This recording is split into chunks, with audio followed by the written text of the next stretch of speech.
प्रशांत किशोर ने अपनी बिहार बदलाव यात्रा के तहत 1 सितंबर 2025 को सीतामढ़ी के बाजपट्टी में एक बड़ी जनसभा की। यहां उन्होंने भाजपा और राजद दोनों दलों पर जमकर हमला बोला और जनता से कई वादे किए। सभा को संबोधित करने के बाद पत्रकारों से बात करते हुए उन्होंने भाजपा सांसद संजय जायसवाल को निशाने पर लिया। हाल ही में संजय जायसवाल ने उन्हें लीगल नोटिस भेजा है। इस पर प्रतिक्रिया देते हुए प्रशांत किशोर ने कहा कि जब गीदड़ की मौत आती है तो वो शहर की ओर भागता है। उन्होंने तंज किया कि भाजपा नेताओं को डर है कि अगली किश्त में कहीं उनका नाम न आ जाए, इसलिए वे अभी से घबराए हुए हैं। उन्होंने भाजपा प्रदेश अध्यक्ष दिलीप जायसवाल पर आरोप दोहराया कि उन्होंने मेडिकल कॉलेज पर कब्जा किया है। पीके ने कहा कि दिलीप जायसवाल की हिम्मत नहीं हुई कि वे उन्हें नोटिस भेजे, लेकिन उनके छोटे भाई संजय जायसवाल नोटिस भेजकर इस कहावत को सच कर रहे हैं। जरा सुनिए इस वीडियो में किस तरीके से प्रशांत किशोर बात कर रहे हैं और क्या कुछ कह रहे हैं। संजय जायसवाल ने आपको लीगल नोटिस भेजा है प्रशांत? एक कहावत है, जब गीदड़ की मौत आती है तो वो शहर की ओर भागता है। तो ऐसे ऐसे नेता जो हमको लीगल नोटिस दे रहे हैं, इनको पता नहीं है कि किससे उलझ रहे हैं। और सुनो मेरी बात, एक लीगल नोटिस ने एक बात तो प्रमाणित कर दिया कि इनके जो बड़े भाई हैं दिलीप जायसवाल, जो भाजपा के अध्यक्ष हैं, वो आज तक उसका हिम्मत नहीं पड़ा ये कहने को कि उसने कॉलेज कब्जा किया है कि नहीं किया है। आज तक नीतीश कुमार का हिम्मत नहीं पड़ा कि हम पर मानहानि का या लीगल नोटिस कर दे, मानहानि का केस कर दे। हम सीधा कैमरे पर कह रहे हैं कि मानसिक तौर पर बीमार हैं। अब संजय, सुनो भाई, मैंने आपको कह दिया कि जब गीदड़ की मौत आती है तो शहर की ओर भागता है। कितनी सीटें सर, आपने कहा था कि और भी किस्त जारी करेंगे हम। हाँ, तो किस्त यहीं से कर दीजिए अगला किस्त जारी होगा।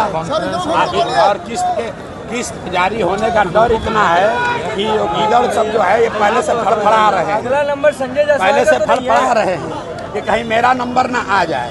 तो जिनका किस्त जारी हो गया वो मूर्छित होकर गिर गए, भागे हुए हैं डर के मारे, बोलने का दम नहीं है। अब नए नए खिलाड़ी आ रहे हैं, इनका उपाय किया जाएगा। प्रशांत क्या आप मानते हैं? अभी राहुल यादव ने कहा है कि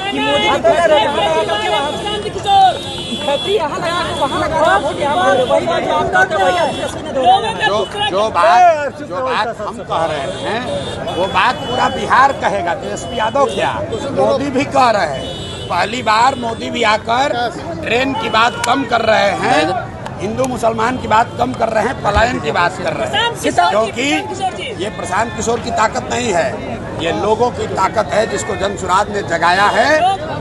आज देखो, जो नीतीश कुमार 20 बरस से 400 रुपया से पेंशन बढ़ाकर 410 नहीं किए, वो आज 1100 रुपया मिलने लगा।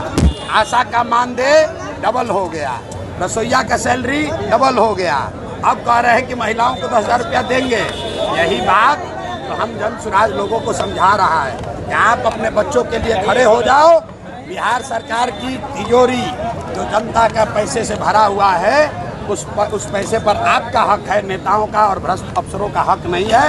वो पैसा आपको मिलना चाहिए, आपके बच्चों के पढ़ाई और रोजगार के लिए मिलना चाहिए। सीतामढ़ी में अपराध चरम पर है, सीतामढ़ी में अपराध चरम पर है, अपराध चरम पर है, लगातार हत्या हो रही है। भैया, कुछ तो लोग कहेंगे, लोगों का काम है कहना। अपराध चरम पर है, जहाँ आप आए वहाँ जिंदारों को मर देते। भाई रुको यार, नेता क्या कह रहा है उसका कोई महत्व नहीं है, जनता क्या कह रही है इसका महत्व है। यहाँ बाजपट्टी में इतनी बड़ी भीड़ अगर कहीं आई हो तो बताइए।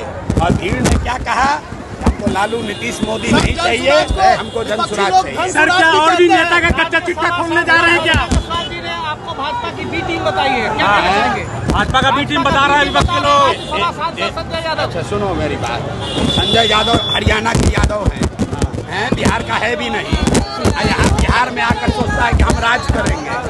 जैसे अमित शाह चाहते हैं कि दिल्ली से बैठ के बिहार को चलाएं, वैसे संजय यादव हरियाणा का आदमी समझता है कि हम बिहार को चलाएंगे। प्रशांत यादव कितना नुकसान पहुंचाएंगे? दिलीप जायसवाल को पटक के मूर्छित कौन किया?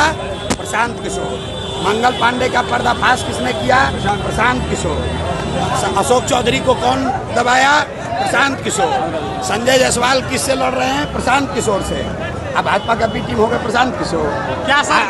और दिलीप जायसवाल राबड़ी देवी को कह रहा है मेरा मुंह बोला भाई है।